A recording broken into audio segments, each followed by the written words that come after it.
Salam uşaqlar, deməklə ki, sınavımızın izahını verirəm. Birinci sualda bəsit maddənin hansı çevrilməsi zamanı sıxlıq artır? Sublimasiya bilirik ki, maddənin bərk halından qaz halına keçməsidir. Bu zaman sıxlıq azalır. Ümumiyyətlə sıxlıq belə dəyişir də. Olur demək bərik, maye, bir də qaz. Demək bu istiqamətdə sıxlıq azalır həmişə, ancaq istisnadır bir dənə suda. Suda demək maye halında sıxlıq ən çoxdur. Maye olur suda, bərk olur, sonra qaz olur. Ancaq qalan bütün maddələrdə hamısında belədir. Bərk maye qaz istiqamətində sıxlıq azalır. Ona görə birinci sualda demək cavabımız deyil, bizdən sıxlıq azalır soruşur. Ərimə odur ki, bərk haldan maye hala keçir. Burada da sıxlıq azalır, bunda azalır, bizə artır istəyir. Burada ona görə götürmürük. Sonra kondensasiya odur ki, buxar halından maye halına keçir və demək qazdan mayeye keçəndə də demək bu sıxlıq bu istiqaməti azalırsa, qazdan mayeye keçəndə demək sıxlıq neyinir? Artır, ona görə cavabımız olur C variantı. Yalnız bəsit maddələr olan sıranı göstərin.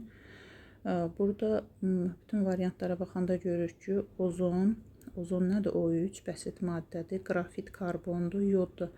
Yod 2 bu şəkildə, bunlar üçü də nədir? Bəsit maddədir.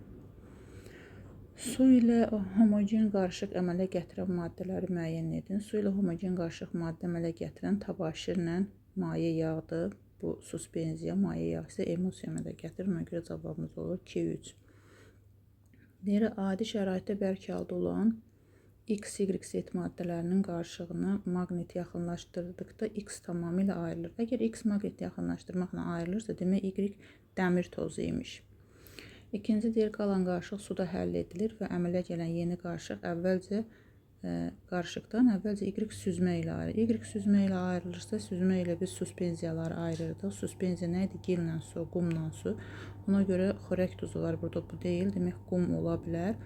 Üçüncü isə Z buxarlandırma üslü ilə ayrılır. Bu da buxarlandırma ilə ayrılan xörək duzudur. Ona görə cavab yalnız olur 3. Burada bir söz düşübdür, yalnız 3'dür cavab burada. Yəni 3-lə 1 deyil. Sonra gəlirik 5-ci suala. İyonun yükü müsbət 1 elektronunun sayı 18-dir. Yəni 1 elektron verib, elektron 18 olub. Verməsəydi neçə olmalı idi? Demək 19 imiş. Elə 19 elektronu var imişsə, demək başda bunun 19-da nəyi var imiş? Protonu var imiş. Sonra 20 elektronu var, ancaq 18 protonu var. Demək bu 2 dənə elektronu alıb, yükü demək mənfi 2 imiş. Sonra yükü mənfi 3'dür, proton sayı 15'dir. Demək başdan 15 proton, 15 elektronu olub. 3 dənə elektron alıb, demək elektron sayı neçə olub? 18. Ona görə cavabımız olur X 19, Y mənfi 2, Z də 18. 6-cı suala baxaq. Hansı halda iyonun elektron formuluna uyğun qrafik elektron formulu doğru göstərilmişdir? Birinci doğru göstərilməyib. Nəyə görə? Çünki biz dedik ki, elektronlar Hund qaydasına görə tək-tək yerləşməlidir. Ona görə bu səhvdir. İkinciyə baxırıq, bəli, düz yerləşdirilib. Üçüncü isə yenə düz yerləşdirilib. Ona görə cavabımız olur 2 ilə 3. 7-ci suala baxırıq. Demək, sıra nömrəsi verilib. X 11-dir. Y 17-dir. Z də 20-dir. Deyir ki, SP elementlərini tapın. X üçün baxsaq, 2, 8, 1, 3, S üstü 1. Bu S element oldu. Y üçün baxaq, 2, 8, 7, 2 S üstü 2, 2 P üstü 5 ilə qurtarır.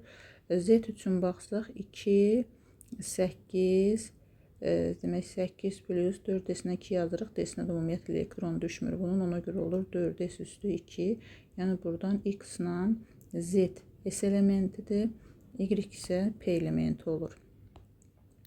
Sonra dövrü sistemin ikinci dövr 3-cü A yarım qrupunda yerləşən elementin elektron formulunu müəyyən edin. İkinci dövrdürsə demək N-ləri bunların 2-dir. Üçüncü qrupdursa üstlərindəki demək qüvvətləri toplayanda 3-ə bərabər olur. Ona görə 2s2 2p üstü 1-nə qurtarmalıdır.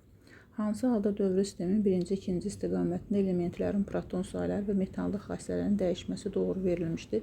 Biz demişdik ki, bu istiqamətdə dəyişən kimyəvi elementlərdə eyni olan proton sayı Neytron sayı A-yerləri hər iki istiqamətdə dəyişir. Ona görə hər iki istiqamətdə bizdən proton sayını istəyirsə, demək hər iki istiqamətdə bu dəyişəcək.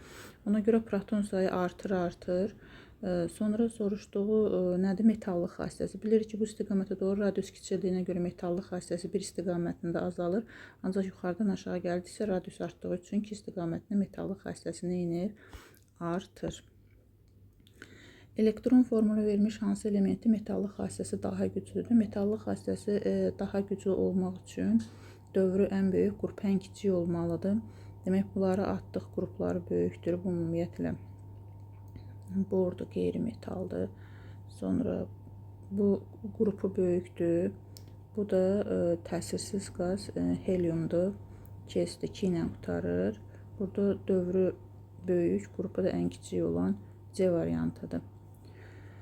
Sonra deyir, molekulda sigma və pi rabitələrinin sayını müəyyən edin. Sigma rabitələri burada saysaq görərik ki, demək 6 dənə hidrogen var və bu demək karbon-hidrogen arasında sigma rabitəsi və 3 dənə də karbon-karbon arasında rabitə var. 9 dənə sigma var və 2 dənə pi var. Cavab olur A variantı. Hansı sırada maddələrin tərkibində yalnız polyar kovalent rabitə vardır? Polyar kovalent rabitə mövcuddursa, orada demək müxtəlif qeyri-metallar olmalıdır. Baxsaq variantlara görürük ki, orada olur nə? D variantı. Sonra 13-cü testə baxırıq. X elementi hidrogenlə polyar kovalent rabitəli XH2 tipli birləşmə ilə gətirir. Polyar kovalent rabitəli deyirsə də və yaxud da ona biz deyirdik ki, uçucu. Çünki metallarla ion rabitəli olur. Qeyri-metallarla polyar kovalent olur. Metallarla uçucu olmayan olur. Qeyri-metallarla isə uçucu olur. Və iki valentli birləşən hidrogendən bir ikinci qrup olur, bir altıncı qrup olur. Əgər ikinci qrupdursa, burada olacaqdır ion rabitə deyəcəkdir və yaxud uçucu olmayan deməli idi. İndi burada əgər deyirsə polyar kovalent rabitəli və yaxud da uçucu, demək bu altıncı qrupuymuş. Altıncı qrupun da maksimum valenti XO3'dür. 6'dır, ona görə də formula olur XO3.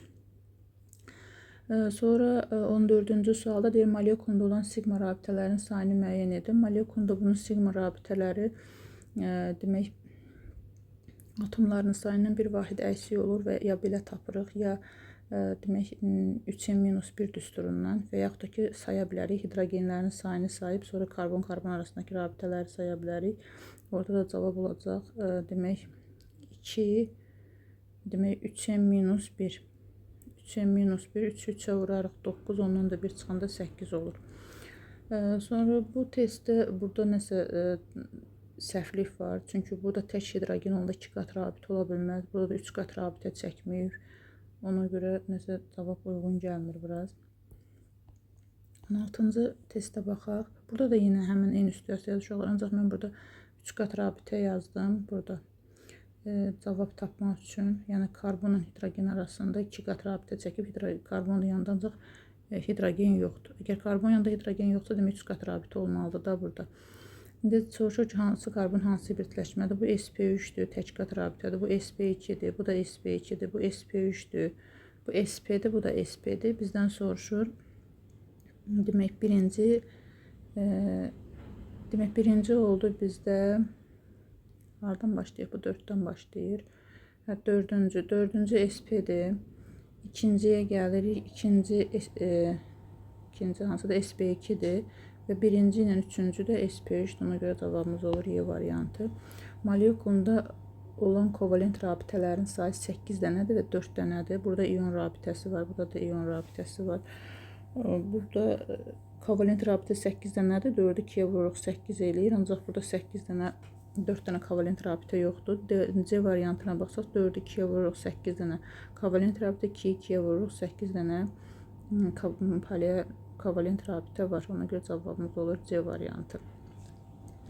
Maddələrin kristal qəfəsləri birinci X atomdur, Y molekuldur, Z ion kristal qəfəsidir. Demək silisium O2 atomdur, CO2 molekul kristal qəfəsidir, natrium oksid isə ion kristal qəfəsi əmələ gətirir. 6,72 litr amoniyak qazında neçə atom var? 6,72 litr 0,3 mol eləyir. Birində də 4 atom var. 0,3'ü də 4'ə vuranda o da eləyəcək 1,2 Na. Cavabımız olacaq D variantı. Sonra deyir ki 1,204 10 üstə 24 sayda O3 molekulu neçə qramdır? Bu da bilirik ki 2 mol deməkdir. 2'yi də vururuq. 1 molu 48'dir ozonun. 48'e vuranda bu da eləyəcək 96.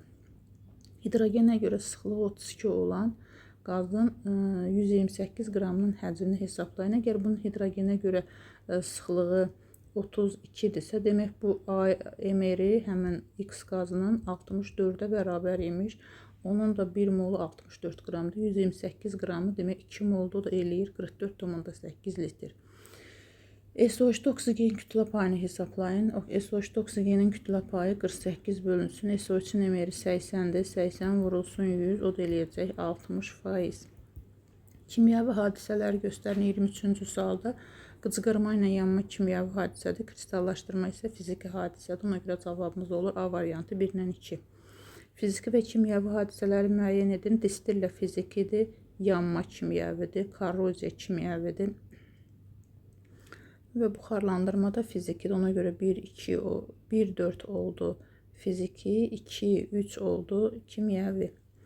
Sonra kalsium karbonatdan deyir, parçalayıb kalsium oksidlə karbon qazı alır və deyir 2 mol kalsium karbonat parçalansa neçə litr CO2 alınır? 1 mol parçalananda 1 mol CO2 alınır. O da 22,4 litr eləyir. 2 mol parçalansa 2 mol CO2 alınır. O da 44,8 litr eləyir. Hansı element alotropik şəkildə dəyişmə əmələ gətirmir? Burada oksigenin var, O2, O3, fosforun A, qırmızı, qara fosfor, kükürt, plastik kristalli, kükürt, karbon, almaz, qrafit, karbon, fillerin, hidrogen alotropik şəkildə dəyişməsi yoxdur, izotopu var. Sonra kalsiumun üzərinə oksigen gələndə alınıb kalsium oksid deyir 2 qram kalsium yandıqda 32 qram istilik ayrılır. 2 qram yandıqda 32 qram ayrılırsa, reaksiyanın istilik effektini hesablayın. Bizə də 80 qram kalsium yanıb. 80 qram yananda 2 olar. Yəni reaksiyanın istilik effekti. Burada 1, burada 40. 40'ı da 32'ye vursaq, neçə edəcək? 1280 edəcək. Aşağıda hesablamışım. 1280 istilik effekti. Sonra keçək 28-ci suala. Demək, reaksiya zamanı 1620 kJ istilik alınmışsa, reaksiya daxil olan oksigenin mol sayını müəyyən edirik. Görürük 3 mol reaksiya daxil olanda 3240'dırsa, onda 1620'də də olacaq nə? X o da eləyəcək 1,5 mol. Cavabımız olacaq D variantı. Həm birləşmə, oksidləşmə reduksiya reaksiyasını müəyyən edin. Burada D variantında demək birinci birləşmə deyil, əvəz etmə reaksiyasıdır bu. İkinci birləşmədir, üçüncü parçalanmadır, dördüncü birləşmə reaksiyası cavabımız da elə budur, beşinci isə birləşmə reaksiyasıdır. 30-cu sualda manqan 4 oksidin hidrogen xloridlə reaksiyasında reaksiya üçün hansı ifadədə oldu? Manqan 4 oksid oksidləşdiricidir, bəli, müsbət 4-dən müsbət 2-yə gəlir, elektron alıb oksidləşdiricidir. H-xlor reduksiya edicidir, bəli, buradakı xlor mənfi 1-dən 0-a gəlir, reduksiya edicidir. Xlor reduksiya olunur, xeyr. Əgər H-xlorda xlor reduksiya edicidirsə, demək xlor oksidləşib. Hansı çevrilmədə eyni zamanda eyni sayda elektron keçidi baş verib? Burada kükürt mənfi 2-dən müsbət 4-ə gəlib, demək 6 elektron keçidi baş verib. Burada müsbət 5-dən müsbət 1-ə gəlib, 4 elektron keçidi baş verib. Burada müsbət 5-dən mənfi 1-ə gəlib, 6 elektron keçidi baş verib. Burada mənfi 3-dən müsbət 5-ə gəlib, 8 elektron keçidi baş verib. Ona görə cavabımız olur 1-dən 3. Reaksiya sürətinin temperatur əmsalı 3 olan reaksiya 80 dərəcə Selsidə sürəti demək birinci sürəti, yəni tau biri 0,1 yox, V1 demək reaksiya sürətinin temperatur əmsalı 3 olan reaksiyanın 80 dərəcə Selsidə sürəti 0,5 mol bölsün litr olsun saniyədir.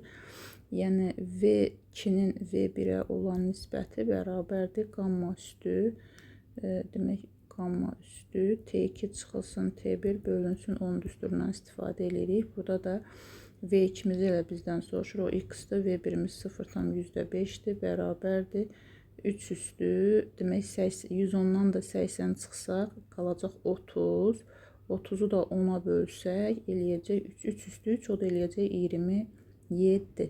0,5'i də 27'yə vursaq, o da eləyəcək 1,35 cavabımız olacaq D variantı. Sonra 33-ə bala baxaq. 140 dərəcə Selsiusda 64 saniyəyə baş verir. Yəni burada da V-nin yerinə tau qoyacağıq. Tau 1-in tau 2-yə olan nisbəti bərabərdir qamma üstü T2 çıxılsın T1 bölünsün 10-dur. Bu düsturla hesablayacağıq. Demək 140 dərəcədə 64 imiş. Demək 64 birinci zamandır. Bölünsün 4 saniyə ikinci zamandır.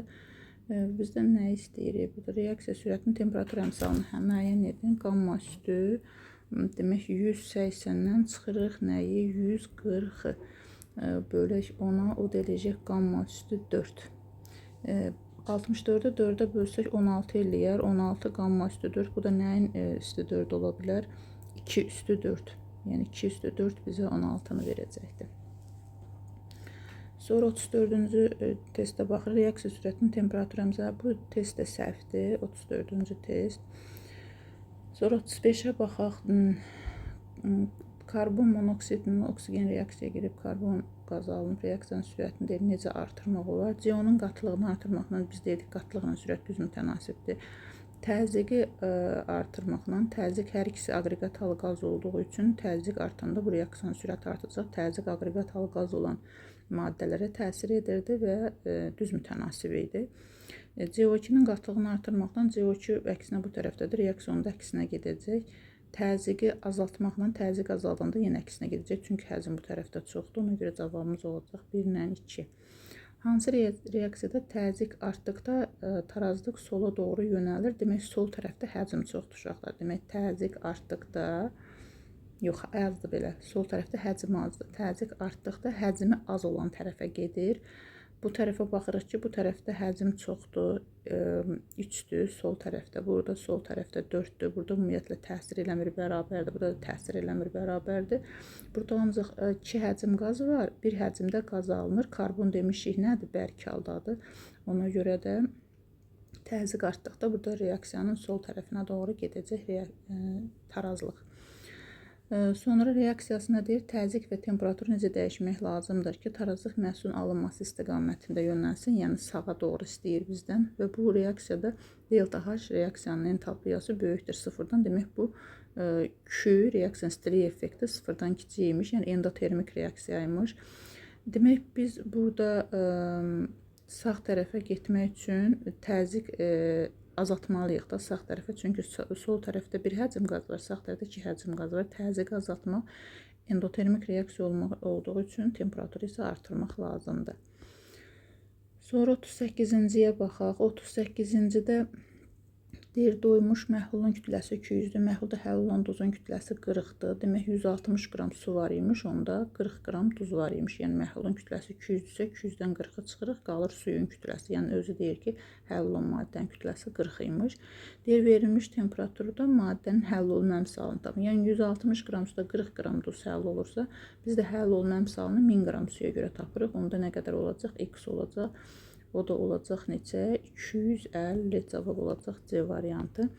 40 qram şəkərin 360 qram suda həll edilməsindən alınan məhlulda şəkərin kütlə payını tapın. Demək, 40 qram həll olan maddəmizdir. 40 qram şəkər, 320 qramda su, 400 qram məhlulumuzun kütləsi də vurulsun 100. O da neçə eləyəcək? 10% edəcək. Tərkibində 0,4 mol natrium OH olan 0,4 mol natrium OH olan 200 ml məhlulun molyar qatılığını demək tapın deyir uşaqlar. Burada bunu biz çeviririk litrə, 0,2 litr eləyir. C bərabərdir nü bölünsün V düsturundan. Nüyümüz neçə oldu? Demək ki 0,4. V'miz də 0,2 dod eləyəcək 2Y variantı. 41-ə baxaq. 200 qram 20% duz məhluluna 120 qram duz əlavə edilərsə, məhlulun qatılığını hesablayın. 200 qram 20%-də burada 40 qram duz var idi. 120 qramda əlavə elədi. Duzun kütləsi oldu 160 qram. Və burada 200 qramın 40 qramı duzu idi uşaqlar birinci məhlul. Demək, 160 qramı su idi. Demək, 160 qram suda 160 qram duz həll olub. Demək, onda 50% imiş də məhlulun qatılığı. Hansı duzun hidrolizdən turuş mühiti alınır? Turuş mühit almaq üçün əsas zəif turşu qüvvətli olmalıdır. Burada xrom sulfatdır, xrom hidroksid, xrom 2 sulfatdır daha doğrusu, xrom 2 hidroksid zəif əsaslı, sulfat turşusu qüvvətli turşudur. Ona görə də turş mühit alınacaq. Sonra gəlirik. Demək uşaqlar, burada deyə bilərsiniz ki, müəllim, bəs B variantını niyə götürmürük? Yəni sink sulfit. Burada da yox, burada ikisi də zəifdir, olar ki. İkisi də zəifdir, ancaq həm də bu da çöküntüdür də. Həmən sulfatla şeylərdir. Demək, 43-ə baxırıq. Hansı duzun suda məhlulun elektroliz zamanı katodda metal, anodda oksigen oksid alınır. Katodda metal alınırsa, demək bu pozitiv metaldır. Anodda da oksigen alınırsa, demək bu oksigenli duzdur. Bu da olur civə nitrat. Sonra 44-ə baxırıq. Dissosiasiya mərhələlərinin sayı demək 2-dir X-da. Demək 2 olanda hansılarda 2 ola bilər? 2 əsaslı turşularda, 2 turşulu əsaslarda. Sonra hidroksu əsasi duzlar olsun, ancaq hidroksu olsun da. Yəni 1 OH olsun əsasi duzun tərkibində. Bunlarda olacaq 2 mərhələli. 3 mərhələli olacaq 3 əsaslı turşularda. 3 mərhələli olacaq hidro duzlardan, ancaq dihidro olsun da. 2 dənə hidrogen olsun. Və yaxud əsasi duzlarda dihidroksu olsun. Yəni 2 dənə OH olsun. Bunlarda 3 mərhələli olacaq. Birincidə dihidrodur. Bunda 3 mərhələ olacaq. Bunda hidroksodur. Yəni kalsium hidroksoxloriddir. Ona görə bunda 2 mərhələ olacaq. Bunda isə bu 2 əsaslı turşudur. Fosfit turşusu. Ona görə bunda da 2 mərhələli olacaq. Ona görə cavabımız olacaq 2 ilə 4. 2 mərhələli, birimiz də olacaq 3 mərhələli. Cavab olacaq D variantı. Sonra 46-cıya baxırıq. Hansı reaksiya məhlul axıra qədər getmir? Axıra qədər getmirsə, orada su, qaz, çöküntü alınmır. Birincidə maqnezium nitratla kalsium xlorid alınır. Heç biri suda həll olmur. Belə həll olur. Hər ikisi suda həll olur. Ona görə getmir də bu reaksiya. Burada barium sulfat alınır. Ona görə reaksiya axıra qədər gedir. Burada da alınır kalium xlorid, karbon qazı, bir də su, karbonat turşusu, karbon qazı suya parçalanır. Ona görə bu da qaz çıxdığına görə bu da axıra qədər gedir. Cavabımız olur yalnız 1.